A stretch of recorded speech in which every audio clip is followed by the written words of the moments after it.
Welcome to the second outcome, where algebra turns visual and we learn to read and sketch graphs. Once you can picture a function, so much of the maths starts to make sense at a glance. Geometry here really means understanding the shapes of graphs in the xy plane and sketching them confidently. We'll handle quadratics, cubics, the exponential and log curves, and circles, along with the transformations that shift and stretch them. The key thing to remember is that a sketch isn't a careful table of plotted points. It's a quick drawing that captures the important features, the shape, where it crosses the axes, its turning points, and any asymptotes. Let's sketch y equals x squared minus 2x minus 3 by finding its key features first. Because the coefficient of x squared is positive, the parabola opens upwards in a U shape. Factorizing to x minus 3 times x plus 1 gives x-intercepts at 3 and minus 1, and setting x to 0 gives a y-intercept of minus 3. Completing the square to x minus 1, all squared minus 4, pins the minimum point at 1 minus 4, and that's everything we need for a clean sketch. The discriminant is just as useful when you're sketching as when you're solving, because it tells you how many times the parabola meets the x-axis. If b squared minus 4ac is greater than 0, the curve crosses twice. If it equals 0, it touches the axis at a single point, and if it's less than 0, it misses the axis entirely. Combine that with the sign of A, which says whether the curve opens up or down, and you've fixed the whole shape before drawing a thing.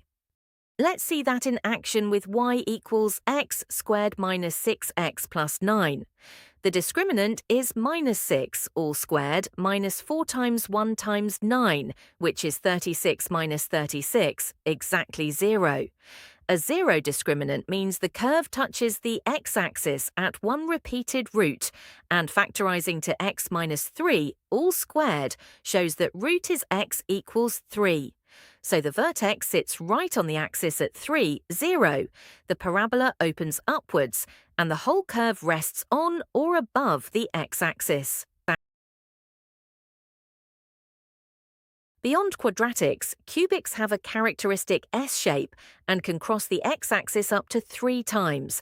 Take y equals x plus 2 times x minus 1 times x minus 3, which has roots at minus 2, 1 and 3, read straight off the brackets.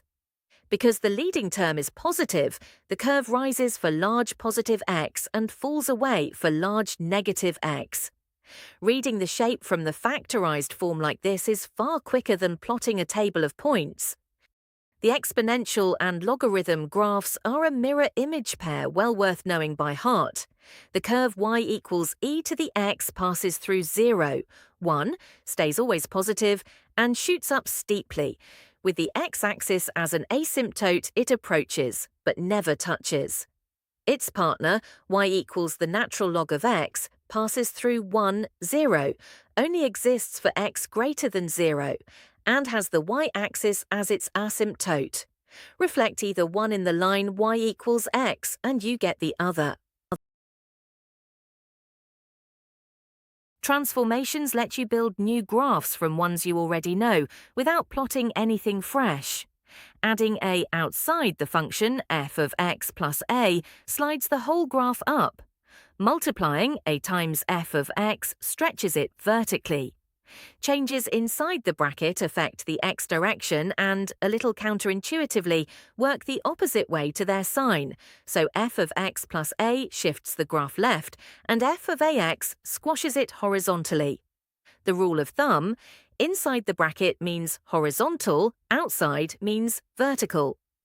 Let's line those 4 up with the humble y equals x squared as our example. Adding 2 gives y equals x squared plus 2, moving it up by 2. Multiplying by 3 gives y equals 3x squared, 3 times taller. Replacing x with x plus 1 gives y equals x plus 1, all squared, which shifts it 1 to the left. And replacing x with 2x gives y equals 2x, all squared, which is half as wide. Same curve each time, just repositioned or rescaled. Let's combine a couple of transformations. Suppose y equals f of x has its minimum at the origin, 0, 0, and we want the minimum of y equals f of x minus 3 plus 2. The x minus 3 inside the bracket shifts the graph 3 to the right, remembering the sign flips, and the plus 2 outside lifts it up by 2. So the minimum travels from 0, 0 to 3, 2. And importantly, the shape and width don't change at all, only the position. Circles get their own tidy equation. A circle with centre A, B and radius r is x minus a all squared plus y minus b all squared equals r squared. Say we have a circle centred at 2 minus 1 with radius 3. Plugging in gives x minus 2 all squared plus y plus 1 all squared equals 9. Notice the y plus 1 comes from b being minus 1, and the 9 is simply 3 squared. Every point on that circle sits exactly 3 units from the centre. When a circle's equation is given in an untidy form, completing the square rescues it.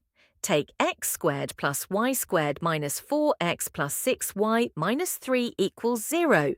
We group the x terms and the y terms, then complete the square on each. That turns it into x minus 2 all squared minus 4 plus y plus 3 all squared minus 9 equals 3. Tidying up gives x minus 2 all squared plus y plus 3 all squared equals 16. So the centre is 2 minus 3, and the radius is the square root of 16, which is 4. There are two handy ways to describe a curve. Cartesian form gives a direct link between x and y, like y equals x squared, or x squared plus y squared equals 25 for a circle. Parametric form instead writes x and y, each in terms of a third variable, a parameter, often called t, for example, x equals 3 cos t and y equals 2 sin t. To get back to Cartesian, you eliminate the parameter, frequently using the identity cos squared t plus sin squared t equals 1. Let's trace one out. With x equals 3 cos t and y equals 2 sin t, as t runs from 0 all the way round to 2 pi, the point xy sweeps out an ellipse. To convert it, we note cos t is x over 3 and sin t is y over 2. Substituting into cos squared t plus sin squared t equals 1 gives x over 3, squared plus y over 2, squared equals 1. Or neatly, x squared over 9 plus y squared over 4 equals 1. Here's a simpler conversion to practice the technique. A curve is given by x equals t plus 1 and y equals t squared, and we want a single equation linking x and y. We make to the subject of the easier equation, so from x equals t plus 1 we get t equals x minus 1. Substituting into y equals t squared gives y equals x minus 1, all squared, a parabola with its minimum at 1, 0. Eliminating the parameter has revealed the curve's true shape. Let's draw the threads together. Sketching begins with recognizing the family, whether it's a parabola, a cubic S-shape, an exponential, a logarithm, or a circle. Then you mark the key features, the intercepts, turning points, asymptotes, and any center and radius. Transformations let you adapt graphs you already know. Parametric form is brilliant for describing paths and motion, and converting back to Cartesian shows the overall shape, so always label your axis crossings and turning points. To recap the outcome, a sketch shows a curve's shape and key features, rather than a grid of plotted points. For a quadratic, the sign of A gives the direction it opens, and the discriminant gives how often it meets the x-axis. The exponential is always positive with the x-axis as an asymptote. The natural log lives only for positive x with the y-axis as its asymptote. And the two mirror each other in y equals x. And we've seen the 4 transformations, plus the circle equation found by completing the square, and how to move between parametric and Cartesian forms. That wraps up our tour of graphs and geometry, from sketching quadratics and circles to transforming curves and handling parametric equations. To take it further, the Further Reading offers core maths texts and the video lessons and worked solutions on sites like Dr. Frost Maths and Khan Academy. I'd especially encourage sketching lots of curves by hand because fluency really comes from repetition. The N-rich problems are also a lovely way to stretch your graphical thinking.